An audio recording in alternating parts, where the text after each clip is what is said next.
अथ 10वां देवी द्वारा महिषासुर के अमात्य को अपना उद्देश्य बताना तथा अमात्य का वापस लौटकर देवी द्वारा कही गई बातें महिषासुर को बताना। व्यास जी बोले, हे महाराज, उसकी यह बात सुनकर नारी श्रेष्ठ भगवती जोर से हंसकर मेघ के समान गंभीर वाणी में उससे कहने लगी। 1 देवी बोली, हे मंत्रवर, मुझे देवमाता के रूप में जानो। मैं सभी दैत्यों का नाश करने वाली तथा महालक्ष्मी नाम से विख्यात हूँ। 2 दानवेंद्र महिषासुर से पीड़ित और यज्ञभाग से बहिष्कृत सभी देवताओं ने उसके संहार के लिए मुझसे प्रार्थना की है मंत्री श्रेष्ठ, इसलिए उसके वध के लिए पूर्ण रूप से तत्पर होकर मैं बिना किसी सेना के अकेली ही आज यहाँ आई हूँ। 3-4 हे अनंत, तुमने जो शांतिपूर्वक आदर के साथ मेरा स्वागत करके मधुर वाणी में मुझसे बात की है, उससे मैं बहुत प्रसन्न हूँ, अन्यथा अपनी कालाग्नि के समान दृष्टि से तुम्हें भस्म कर देती। मधुरता से युक्त वचन भला किसके लिए प्रीतिकारक नहीं होता।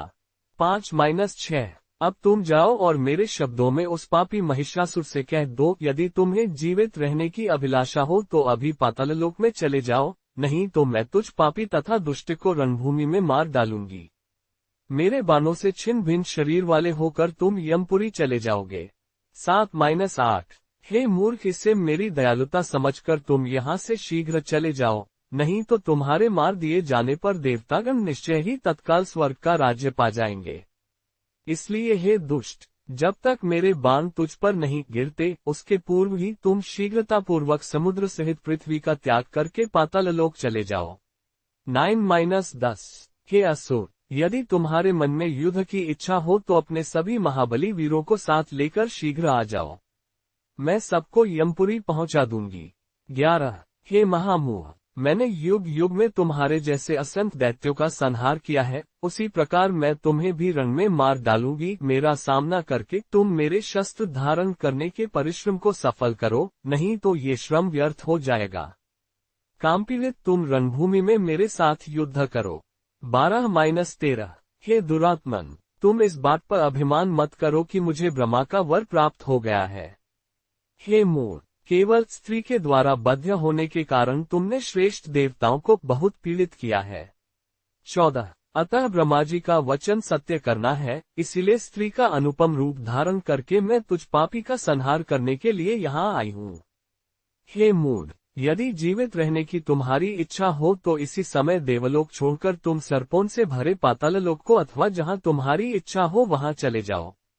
15-16 व्यास जी बोले, देवी ने उससे ऐसा कहा, तब उनकी बात सुनकर वह पराक्रमशाली मंत्री श्रेष्ठ उनसे सारगर्भित वचन कहने लगा। 17 हे देवी, आप अभिमान में चूर होकर एक साधारण स्त्री के समान बात कर रही हैं। कहाँ वे महिषासुर और कहाँ आप, ये युद्ध तो असंभव ही दिखता है। 18 आप यहाँ अकेली हैं और उस पर भी सद्य युवावस्था को प्राप्त सुकुमार बाला है। इसके विपरीत वे महिषासुर विशाल शरीर वाले हैं, ऐसी स्थिति में उनकी और आपकी तुलना कल्पनातीत है। 19 साल उनके पास हाथी घोड़े और रथ से परिपूर्ण, पैदल सैनिकों से संपन्न तथा अनेक प्रकार के आयुधों से संचित अनेक प्रकार की सेना है। 20 मालती के पुष्पों को कुचल डालने में गजराज को भला कौन सा परिश्रम करना पड़ता है। हे सुजघने, उसी प्रकार युद्ध में आपको मारने में महिषासुर को कुछ भी प्रयास नहीं करना पड़ेगा। 21 यदि मैं आपको थोड़ा भी कठोर वचन कह दूं तो वह श्रृंगार के विरुद्ध होगा और मैं रसभंग से डरता हूँ। 22 हमारे राजा महिषासुर देवताओं के शत्रु हैं, किंतु वे आपके प्रति अनुरागयुक्त हैं। मेरे राजा ने कहा है कि मैं आपसे साम तथा दान नीतियों से पूर्ण वचन ही बोल लूं, अन्यथा मैं झूठ बोलने वाली, मिथ्या अभिमान में भरकर चतुरता दिखाने वाली और रूप तथा यौवन के अभिमान में चूर रहने वाली आपको इसी समय अपने बाण से मार डालता। 23-24 आपके अलौकिक रूप के विषय में सुनकर मेरे स्वामी मोहित हो गए हैं। उनकी प्रसन्नता के लिए ही मुझे प्रिय वचन बोलना पड़ रहा है। 25 उनका संपूर्ण राज्य तथा धन आपका है, क्योंकि वे महाराज महिषासुर निश्चय ही आपके दास हो चुके हैं। अतः हे विशाल नयने, इस मृत्युदायक रोष का त्याग करके उनके प्रति प्रेम भाव प्रदर्शित कीजिए। 26 हे भामिनी, मैं भक्तिभाव से आपके चरणों पर गिर रहा हूँ। हे पवित्र मुस्कान वाली, आप शीघ्र ही महाराज महिष्य की पटरानी बन जाइए। 27 महिषासुर को स्वीकार कर लेने से आपको तीनों लोकों का संपूर्ण उत्तम वैभव तथा समस्त सांसारिक सुख प्राप्त हो जाएगा। 28 देवी बोली, हे सचिव सुनो, मैं बुद्धि चातुर्य से सम्यक विचार करके तथा शास्त्र प्रतिपादित मार्ग से निर्णय करके सारभूत बातें बताऊंगी। 29 तुम्हारी बातों से मैंने अपनी बुद्धि द्वारा जान लिया कि तुम महिषासुर के प्रधानमंत्री हो और तुम भी उसी की तरह पशुबुद्धि स्वभाव वाले हो। 30 जिस राजा के तुम्हारे जैसे मंत्री हो वह बुद्धिमान कैसे हो सकता है? ब्रह्मा ने निश्चय ही तुम दोनों का ये समान योग रचा है। 31 हे मूर्ख, तुमने जो ये कहा कि तुम स्त्री स्वभाव वाली हो, तो अब तुम इस बात पर जरा विचार करो कि क्या मैं पुरुष नहीं हूँ? वस्तुतः उसी के स्वभाव वाली मैं इस समय स्त्रीवेशधारिणी हो गई हूँ। 32 तुम्हारे स्वामी महिषासुर ने पूर्व काल में जो स्त्री से मारे जाने का वरदान मांगा था, उसी से मैं समझती हूँ कि वह महामूर्ख है, वह वीर का थोड़ा भी जानकार नहीं है। 33 स्त्री के द्वारा मारा जाना पराक्रमहीन के लिए भले ही सुखकर हो, किंतु वीर के लिए ये कष्टप्रद होता है। महिष्य की अपनी जो बुद्धि हो सकती है, उसी के अनुसार तुम्हारे स्वामी ने ऐसा वरदान मांगा। इसीलिए मैं स्त्री रूप धारण करके अपना कार्य सिद्ध करने के लिए यहाँ आई हूँ। मैं तुम्हारे धर्मशास्त्र विरोधी वचनों से क्यों डरूं? 34-35 जब दैव प्रतिकूल होता है, तब एक तिनका भी वज्र तुल्य हो जाता है, और जब वह दैव अनुकूल होता है, तब वज्र भी तूल रुई के समान कोमल हो जाता है। 36 जिसकी मृत्यु सन्निकट हो उसके लिए सेना, अस्त्र शस्त्र तथा किले की सुरक्षा, सैन्य बल आदि प्रपंचों से क्या लाभ? 37 जब कालयोग से देह के साथ जीव का संबंध स्थापित होता है, उसी समय विधाता के द्वारा सुख दुख तथा मृत्यु सब कुछ निर्धारित कर दिया जाता है। दैव ने जिस प्राणी की मृत्यु जिस प्रकार से निश्चित कर दी है, उसकी मृत्यु उसी प्रकार से होगी, इसके विपरीत नहीं, ये पूर्ण सत्य है। 38-39 जिस प्रकार से ब्रह्मा आदि देवताओं के भी जन्म मृत्यु सुनिश्चित किए गए रहते हैं समय आने पर, और उसी प्रकार से उनका भी जन्म मरण होता है, तब अन्य लोगों के विषय में विचार ही क्या।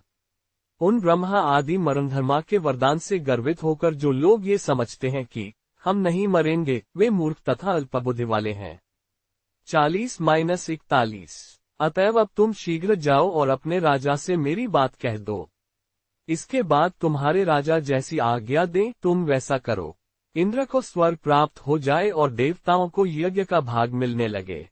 तुम लोग यदि जीवित रहना चाहते हो तो पाताल लोक चले जाओ, और हे मूर्ख, यदि दुष्टात्मा महिषासुर का विचार विपरीत हो तो वह मरने के लिए तैयार होकर मेरे साथ युद्ध करे। 42-44 यदि तुम यह मानते हो कि विष्णु आदि प्रधान देवता तो युद्ध में पहले ही परास्त किए जा चुके हैं, तो उस समय उसका कारण था विपरीत भाग्य तथा ब्रह्मा जी का वरदान। 45 व्यास जी बोले, देवी का यह वचन सुनकर वह दानव सोचने लगा, अब मुझे क्या करना चाहिए? मैं इसके साथ युद्ध करूं या राजा महिष्य के पास लौट चलूं? 46 किंतु ये भी है कि कामातुर महाराज महिष ने विवाह के लिए उसे राजी करने की मुझे आज्ञा दी है, तो फिर रसभन करके मैं राजा के पास लौटकर कैसे जाऊं?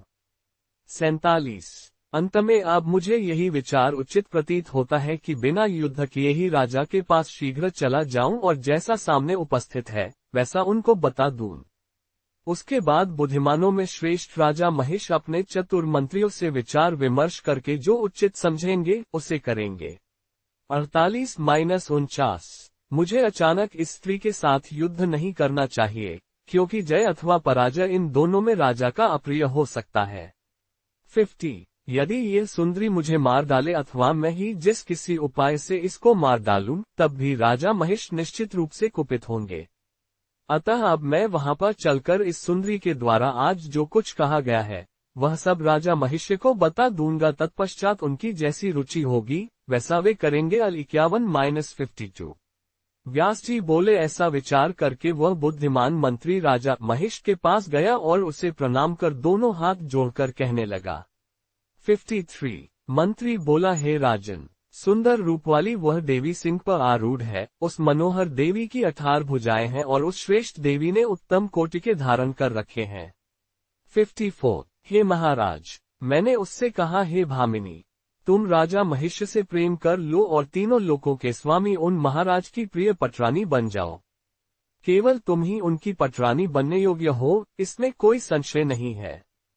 वे तुम्हारे आज्ञाकारी बनकर सदा तुम्हारे अधीन रहेंगे। हे सुमुखी, महाराज महिष्य को पति रूप में प्राप्त करके तुम चिरकाल तक तीनों लोकों के ऐश्वर्य का उपभोग कर समस्त स्त्रियों में सौभाग्यवती बन जाओ। 55-57। मेरा यह वचन सुनकर विशाल ननों वाली वह सुंदरी गर्व के आवेग से विमोहित होकर मुस्कुराती हुई मुझसे यह बात बोली, मैं देवताओं का हित करने के विचार से महिषी के गर्भ से उत्पन्न उस अधम पशु महिष को देवी के लिए बलि चढ़ा दूंगी। 58-59। हे मंदबुद्धे, इस संसार में भला कौन मूर्ख स्त्री महिष्य को पति रूप में स्वीकार कर सकती है? क्या मुझ जैसी स्त्री पशु स्वभाव वाले उस महिषासुर से प्रेम कर सकती है? 60। हे मूर्ख सींग वाली तथा जोर जोर से चिल्लाने वाली कोई महिषी ही उस श्रृंगधारी महिष्य को अपना पति बना सकती है, किंतु मैं वैसी मूर्ख नहीं हूँ। देवी ने पुनः कहलाया है, मैं तो देवताओं के शत्रु तुझ महिषासुर के साथ रणक्षेत्र में युद्ध करूंगी और तुम्हें मार डालूंगी। हे दुष्ट, यदि जीवित रहने की तुम्हारी इच्छा है तो अभी पाताललोक चले जाओ। 61-62। हे राजन, उस मदमत स्त्री ने ऐसी बहुत कठोर बात मुझसे कही।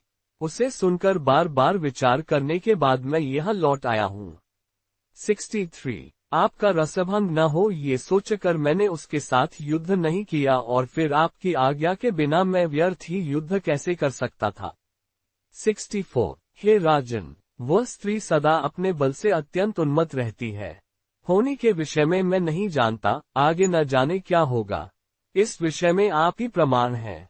इसमें परामर्श देना मेरे लिए अत्यंत कठिन है। इस समय हमारे लिए युद्ध करना अथवा पलायन कर जाना, इन दोनों में कौन श्रेयस्कर होगा, इसका निर्णय मैं नहीं कर पा रहा हूँ। 65-66। इति श्रीमद्देवी भागवते महापुराणेष्टादशसहस्रया संहिताया पंचमस्कंधे मंत्री द्वारा महिषासुरेण देव्या सह विवाह प्रस्तावो नाम 10वां। 10। अथ एकादशोऽध्याय। महिषासुर का अपने मंत्रियों से विचार विमर्श करना और ताम्र को भगवती के पास भेजना। व्यास जी बोले, मंत्री की यह बात सुनकर मदोन्मत्त राजा महिषासुर अपने वयोवृद्ध मंत्रियों को बुलाकर उनसे यह वचन कहने लगा। 1। राजा बोला, हे मंत्रिगण, आप लोग निर्भीकता पूर्वक मुझे शीघ्र बताएं कि इस समय मुझे क्या करना चाहिए।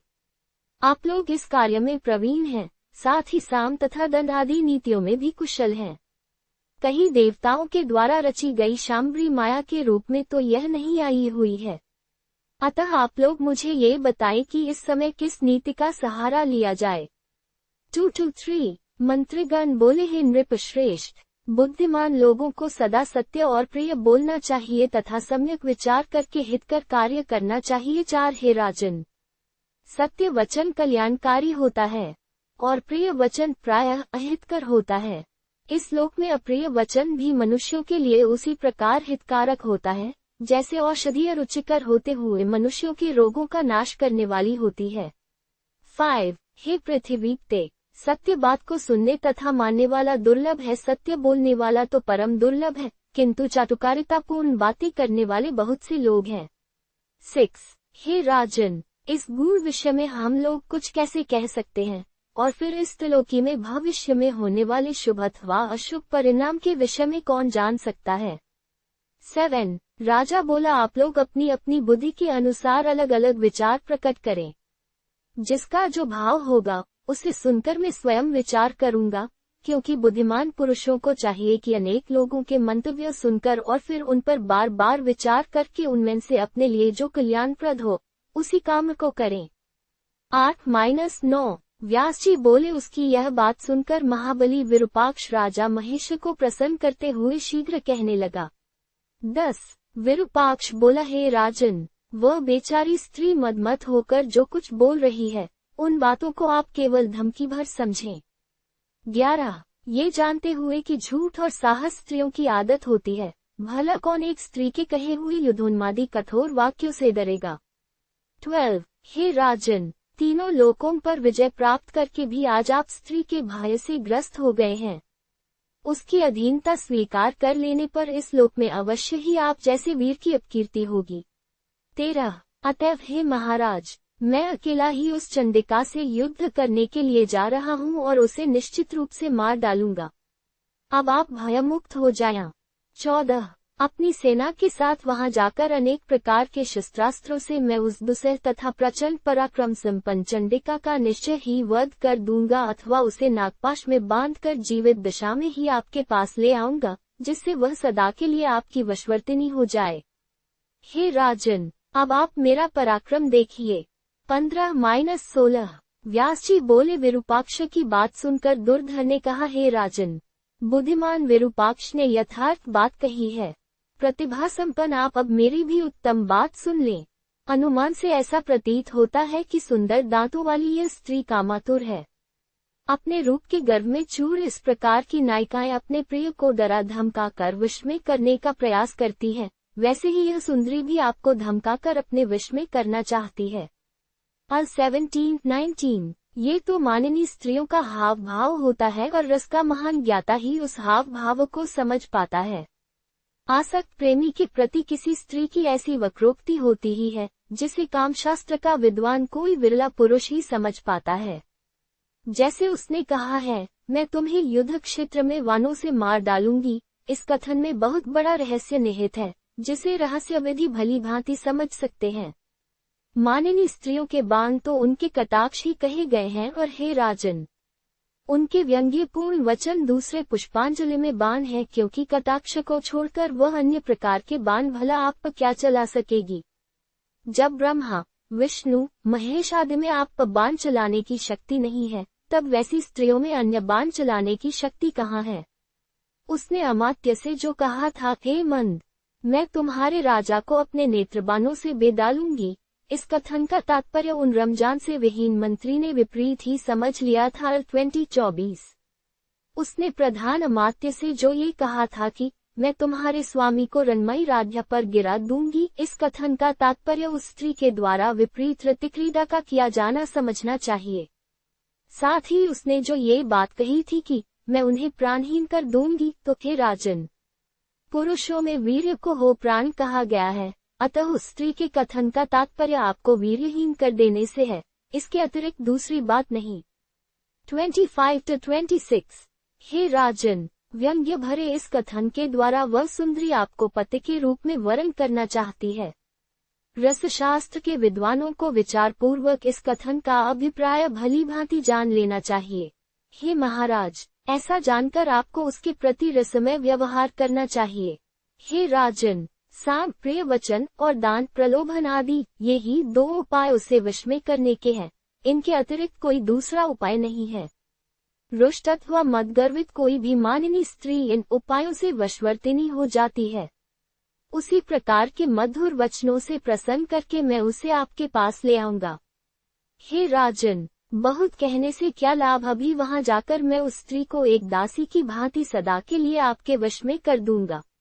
27-30 व्यास जी बोले, दुर्धर की यह बात सुनकर तत्वविद ताम्र बोला, हे राजन, अब आप मेरे द्वारा कही गई बात सुनिए, जो तर्कयुक्त, धर्म से ओतप्रोत, रसमय तथा नीति से भरी हुई है। 31-32 हे मानद, ये बुद्धिसंपन्न स्त्री न कामातुर है, न आप पर आसक्त है, और न तो उसने व्यंग्यपूर्ण बातें ही कही हैं। 33 हे महाबाहो, ये तो महान आश्चर्य है कि एक अत्यधिक रूपवती और मनोहर स्त्री बिना किसी का आश्रय लिए अकेली ही युद्ध हेतु आई हुई है। 18 भुजाओं से संपन्न ऐसी पराक्रमशालिनी तथा सुंदर स्त्री किसी के भी द्वारा तीनों लोकों में न तो देखी गई और न तो सुनी हो गई। उसने अनेक प्रकार के सुदायुध धारण कर रखे हैं। हे राजन, इससे मैं तो यह मानता हूँ कि समय ने सब कुछ हमारे विपरीत कर दिया है।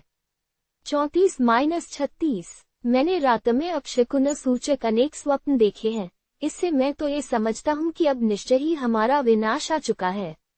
37 मैंने आज ही उषा काल में स्वप्न देखा कि काले वस्त्र धारण किए एक स्त्री घर के आंगन में रुदन कर रही है। यह विनाश सूचक स्वप्न विचारणीय है। 384 हे राजन, आजकल घर घर में भयानक पक्षी रोया करते हैं और घर घर में विविध प्रकार के उपद्रव होते रहते हैं।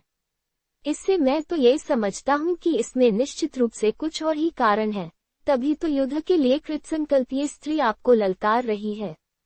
39-40 हे राजन, यह न तो मानुषी, न गांधर्वी और न आसुरी ही है, अपितु इसे देवताओं की रची हुई मोहकरी माया समझना चाहिए। 41 अतः मेरा ये दृढ़ मत है कि इस समय कायरता नहीं प्रदर्शित करनी चाहिए, अपितु हर तरह से युद्ध करना चाहिए। जो होना होगा वह होगा।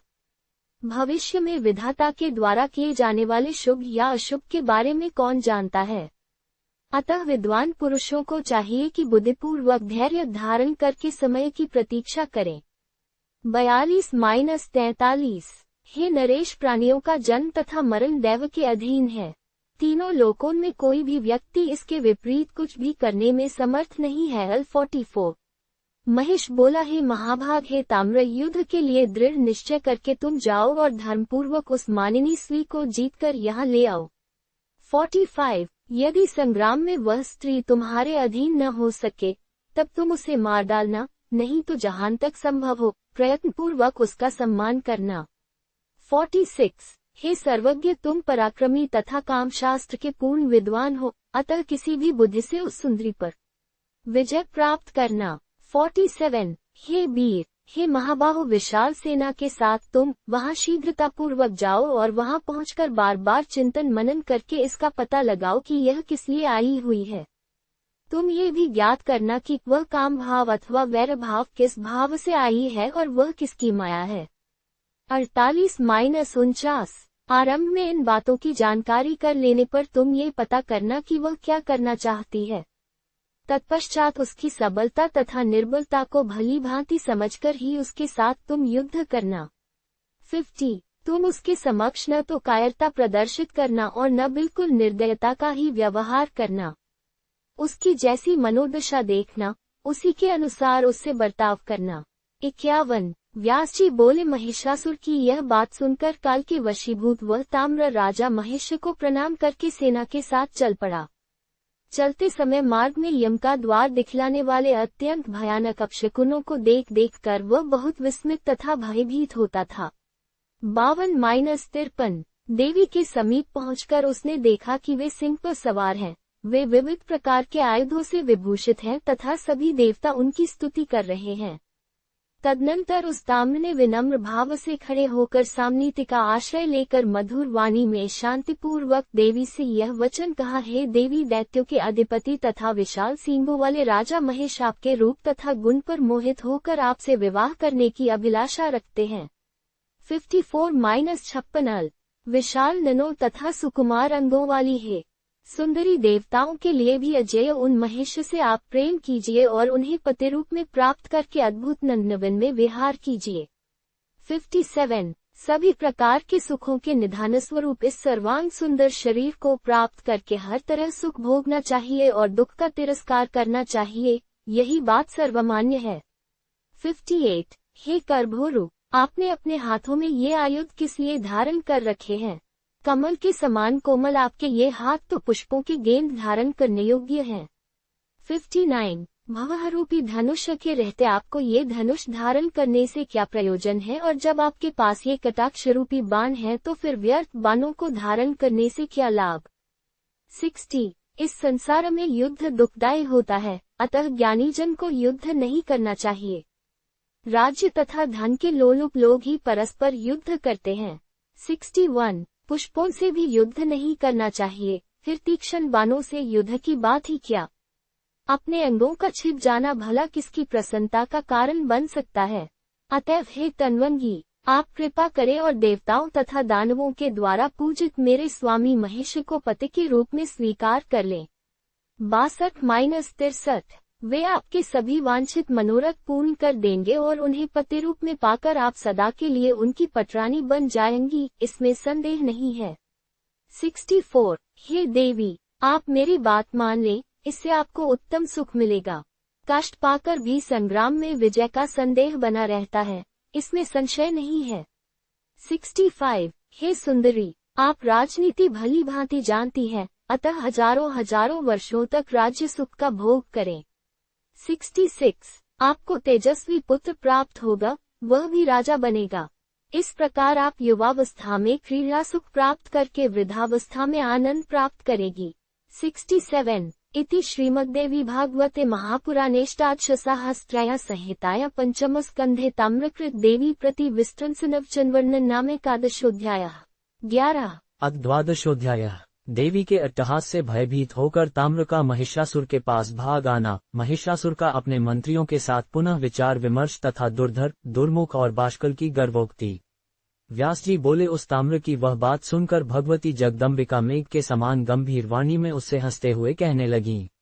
1 देवी बोली, हे ताम्र, तुम अपने स्वामी महिष्य के पास जाओ और मरने को उद्यत मंदबुद्धि, अति कामातुर तथा ज्ञानशून्य उस मूर्ख से कहो कि जिस प्रकार तुम्हारी माता महिषी घास खाने वाली, प्रौढ़ा, विशाल मोंगों वाली, लंबी पूंछ वाली तथा महान उदर वाली है, वैसी मैं नहीं हूँ। 2-3 मैं न देवराज इंद्र को, न विष्णु को, न शिव को, न कुबेर को, न वरुण को, न ब्रह्मा को और न तो अग्निदेव को ही चाहती हूँ। जब मैंने इन देवताओं की उपेक्षा कर दी, तब भला मैं एक पशु का उसके किस गुण से प्रसन्न होकर वरण करूंगी, इससे संसार में मेरी निंदा ही होगी।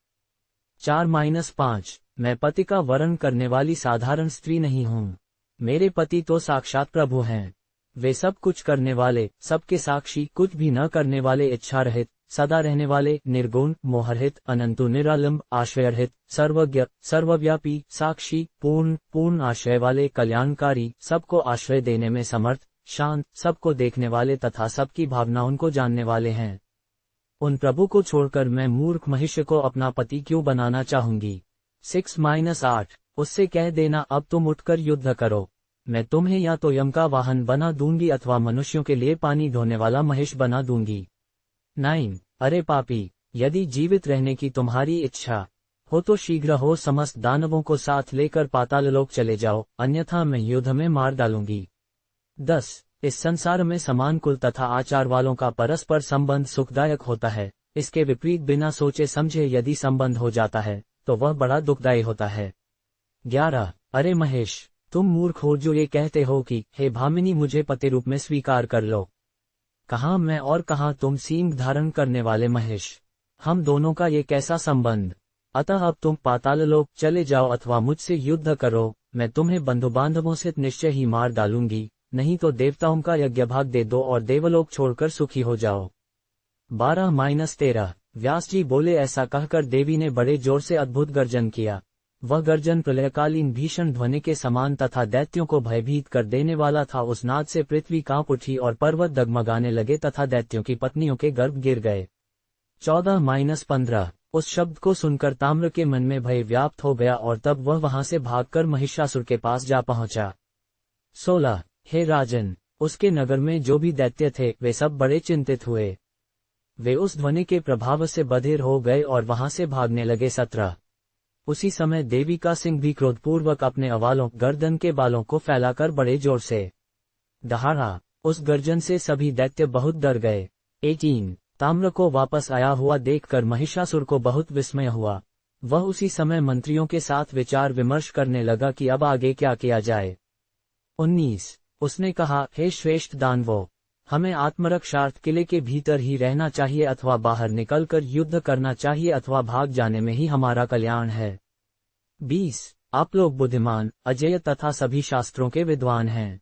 अतः मेरे कार्य की सिद्धि के लिए आप लोग अत्यंत गुप्त मंत्रणा करें, क्योंकि मंत्रणा को ही राज्य का मूल कहा गया है। यदि मंत्रणा सुरक्षित गुप्त रहती है तभी राज्य की सुरक्षा संभव है।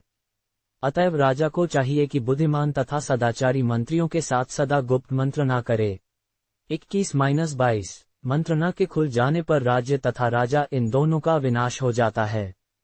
अतः अपने अभ्युदय की इच्छा करने वाले राजा को चाहिए कि भेद खुल जाने के भय से सदा गुप्त मंत्रणा करे। 23 अतः इस समय आप मंत्रीगण नीति निर्णय पर सम्यक विचार करके देश काल के अनुसार मुझे सार्थक तथा हितकर परामर्श प्रदान करें। 24 देवताओं द्वारा निर्मित जो यह अत्यंत बलवती स्त्री बिना किसी सहायता के अकेली ही यहाँ आई हुई है, उसके रहस्य पर आप लोग विचार करें। 25 वह बाला हमें युद्ध के लिए चुनौती दे रही है, इससे बढ़कर आश्चर्य और क्या हो सकता है। इसमें मेरी विजय होगी अथवा पराजय, इसे तीनों लोकों में भला कौन जानता है। 26 न तो बहुत संख्या वालों की ही सदा विजय होती है और न तो अकेला रहते हुए भी किसी की पराजय ही होती है। युद्ध में जय तथा पराजय को सदा दैव के अधीन जानना चाहिए। 27 पुरुषार्थवादी लोग कहते हैं कि दैव क्या है, उसे किसने देखा है, इसीलिए तो बुद्धिमान उसे अदृष्ट कहते हैं। उसके होने में क्या प्रमाण है? वह केवल कारों को आशा बंधाने का साधन है। सामर्थ्यवान लोग उसे कहीं नहीं देखते। उद्यम और दैव ये दोनों ही वीर तथा कायल लोगों की मान्यताएं हैं। अतः बुद्धिपूर्वक सारी बातों पर विचार करके हमें कर्तव्य का निश्चय करना चाहिए। 28-30 व्यास जी बोले, राजा महिष्य की यह सारगर्भित बात सुनकर महायशस्वी बिडालक्ष्य ने हाथ जोड़कर अपने महाराज महिषासुर से यह वचन कहा, हे राजन, विशाल ननों वाली इस स्त्री के विषय में सावधानी पूर्वक बार बार यह पता लगाया जाना चाहिए कि यह यहाँ किस लिए और कहाँ से आई हुई है तथा ये किसकी पत्नी है। 31-32 मैं तो ये समझता हूँ कि स्त्री के द्वारा ही आपकी मृत्यु होगी। ऐसा भलीभांति जानकर सभी देवताओं ने अपने तेज से उस कमलनयनी स्त्री का निर्माण करके यहाँ भेजा है। 33 युद्ध देखने की इच्छा वाले वे देवता भी आकाश में छिपकर विद्यमान हैं और अवसर आने पर युद्ध की इच्छा वाले देवता भी उसकी सहायता करेंगे। 34 उस स्त्री को आगे करके वे विष्णु आदि प्रधान देवता युद्ध में हम सब का वध कर देंगे और वह स्त्री भी आपको मार डालेगी। 35 हे नरेश, मैंने तो यही समझा है कि उन देवताओं का यही अभीष्ट है, किंतु मुझे भविष्य में होने वाले परिणाम का बिल्कुल ज्ञान नहीं है। हे प्रभो, मैं इस समय ये भी नहीं कह सकता कि आप युद्ध न करें। हे महाराज, देवताओं के द्वारा निर्मित इस कार्य में कुछ भी निर्णय लेने में आप ही प्रमाण हैं। 36-37 हम अनुयायियों का तो यही धर्म है कि अवसर आने पर आपके लिए सदा मरने को तैयार रहें अथवा आपके साथ आनंद पूर्वक रहें। 38 हे राजन, अद्भुत बात तो यह है कि बलाभिमानी और सेना संपन्न हम लोगों को एक स्त्री युद्ध के लिए चुनौती दे रही है। 39 दुर्मुख बोला, हे राजन, मैं ये पूर्ण रूप से जानता हूं कि आज युद्ध में विजय निश्चित रूप से हम लोगों की होगी। हम लोगों को पलायन नहीं करना चाहिए, क्योंकि युद्ध से भाग जाना पुरुषों की कीर्ति को नष्ट करने वाला होता है। 40 इंद्र आदि देवताओं के साथ भी युद्ध में जब हम लोगों ने ये निंदनीय कार्य नहीं किया था, तब उस अकेली स्त्री को सामने पाकर उससे डरकर भला कौन पलायन करेगा। 41 अतः अब हमें युद्ध आरंभ कर देना चाहिए। युद्ध में हमारी मृत्यु हो अथवा विजय, जो होना होगा वह तो होगा ही। यथार्थ ज्ञान वाले को इस विषय में चिंता की क्या आवश्यकता। 42 रणभूमि में मरने पर कीर्ति मिलेगी और विजयी होने पर जीवन में सुख मिलेगा। इन दोनों ही बातों को मन में स्थिर करके हमें आज ही युद्ध छेड़ देना चाहिए। 43 युद्ध से पलायन कर जाने से हमारा यश नष्ट हो जाएगा। आयु के समाप्त हो जाने पर मृत्यु होनी तो निश्चित ही है। अतएव जीवन तथा मरण के लिए व्यर्थ चिंता नहीं करनी चाहिए। 44 व्यास जी बोले, दुर्मुख का विचार सुनकर बात करने में परम प्रवीण बाष्कल हाथ जोड़कर विनम्रतापूर्वक राजा महिषासुर से यह वचन कहने लगा। 45 बाष्कल बोला, हे राजन, कायर लोगों के लिए प्रिय इस पलायन कार्य के विषय में आपको विचार नहीं करना चाहिए। मैं उस चंचल नेत्रों वाली चंडी को अकेला ही मार डालूंगा। 46 हमें सर्वदा उत्साह से संपन्न रहना चाहिए, क्योंकि उत्साह ही वीर्स का स्थायी भाव है। हे नृपश्रेष्ठ, भयानक रस तो वीर्स का वैरी है। 47 अतएव हे राजन, भय का त्याग करके मैं अद्भुत युद्ध करूंगा। हे नरेंद्र, मैं उस चंडिका को मारकर उसे यमपुरी पहुंचा दूंगा। 48 मैं यम, इंद्र, कुबेर, वरुण, वायु, अग्नि, विष्णु, शिव, चंद्रमा और सूर्य से भी नहीं डरता, तब उस अकेली तथा मदोन्मत्त स्त्री से भला क्यों डरूंगा। पत्थर पर सान धरे हुए तीक्ष्ण बाणों से मैं उस स्त्री का वध कर दूंगा।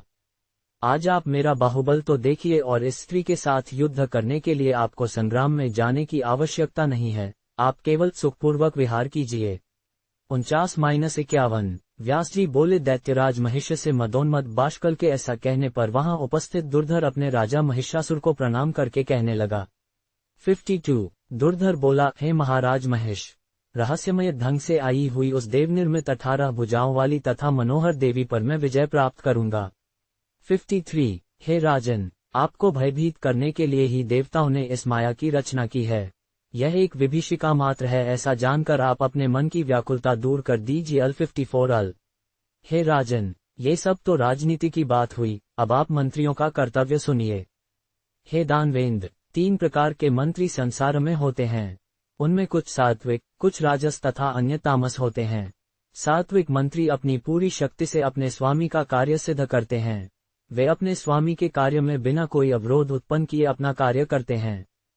ऐसे मंत्री एकाग्रचित, धर्मपरायण तथा मंत्रशास्त्रों, मंत्रणा से संबंधित शास्त्र के विद्वान होते हैं। 55-57 राजस प्रकृति के मंत्री चंचल चित्त वाले होते हैं और वे सदा अपना कार्य साधने में लगे रहते हैं। जब कभी उनके मन में आ जाता है तब वे अपने स्वामी का भी काम कर देते हैं। 58 तामस प्रकृति के मंत्री लोभपरायण होते हैं और वे सदैव अपना कार्य सिद्ध करने में संलग्न रहते हैं। वे अपने स्वामी का कार्य विनष्ट करके भी अपना कार्य सिद्ध करते हैं। वे समय आने पर परपक्ष के लोगों से प्रलोभन पाकर अपने स्वामी का भेद खोल देते हैं और घर में बैठे बैठे अपनी कमजोरी शत्रुपक्ष के लोगों को बता देते हैं। ऐसे मंत्री म्यान में छिपी तलवार की भांति अपने स्वामी के कार्य में बाधा डालते हैं और संग्राम की स्थिति उत्पन्न होने पर सदा उन्हें डराते रहते हैं। 59-61 हे राजन, उन मंत्रियों का कभी विश्वास नहीं करना चाहिए, क्योंकि उनका विश्वास करने पर काम बिगड़ जाता है और गुप्त भेद भी खुल जाता है। लोभी, तमोगुनी, पापी, बुद्धिहीन, शठ तथा खल मंत्रियों का विश्वास कर लेने पर वे क्या क्या अनर्थ नहीं कर डालते। 62-63 अतएव हे नृपश्रेष्ठ, मैं स्वयं युद्धभूमि में जाकर आपका कार्य संपन्न करूंगा। आप किसी भी तरह की चिंता न करें। मैं उस दुराचारिणी स्त्री को पकड़कर आपके पास शीघ्र ले आऊंगा। आप मेरा बल तथा धैर्य देखें। मैं अपनी पूरी शक्ति से अपने स्वामी का कार्य सिद्ध करूंगा। 64-65 इति श्रीमद्देवी भागवते महापुराणेष्टादशसाहस्रया संहिताया पंचमस्कन्धे देवी प्राजयकर्णाय दुर्धर प्रबोधवचन नाम 12 12